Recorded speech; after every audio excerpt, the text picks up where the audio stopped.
So we're going to talk about a few strategies and resources. And as both myself and Rachel mentioned, we both understand how time management can be incredibly difficult. We are both Walden students.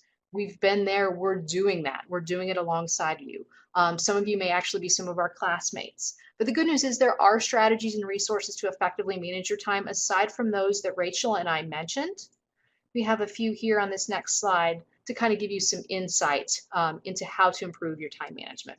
The first approach is to take an inventory of your time, and I kind of alluded to this in my short little discussion.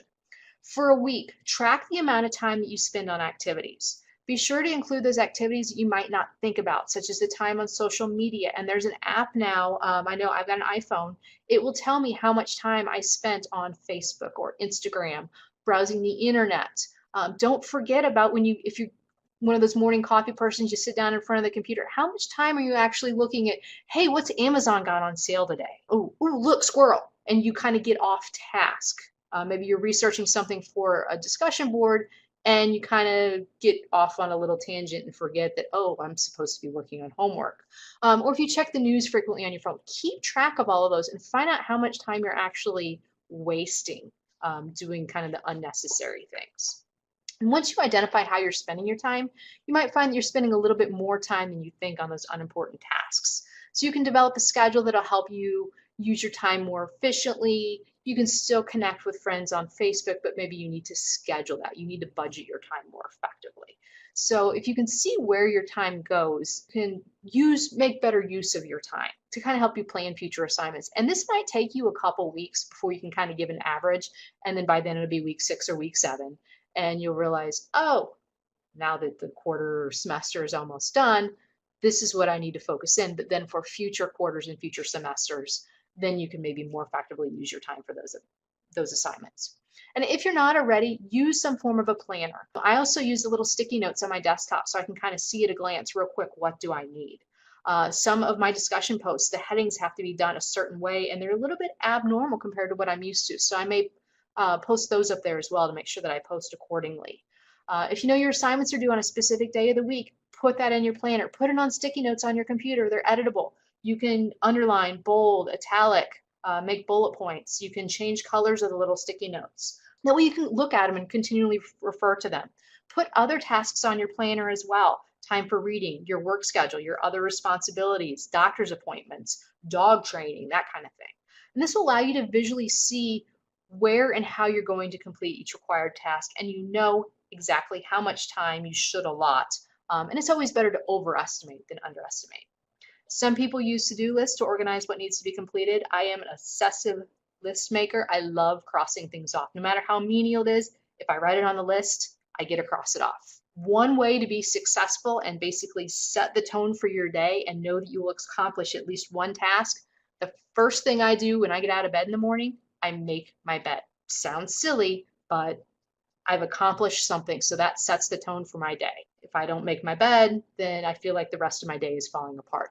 So that kind of gets me in the mindset of, okay, I can do this, I can accomplish anything I want, but let's start simple. Looking at that to-do list, what needs to be done today? What items are not necessary? If I'm really pushed for time, something took longer than I expected, what is not necessary? What can wait till tomorrow? What can wait until next week? So you need to prioritize those items so you're completing the most important time-sensitive items first. Next, you need to avoid multitasking.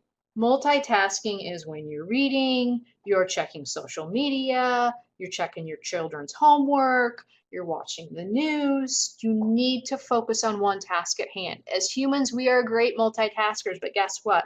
You're more effective when you work on an individual task than when you focus on multiple tasks at the same time.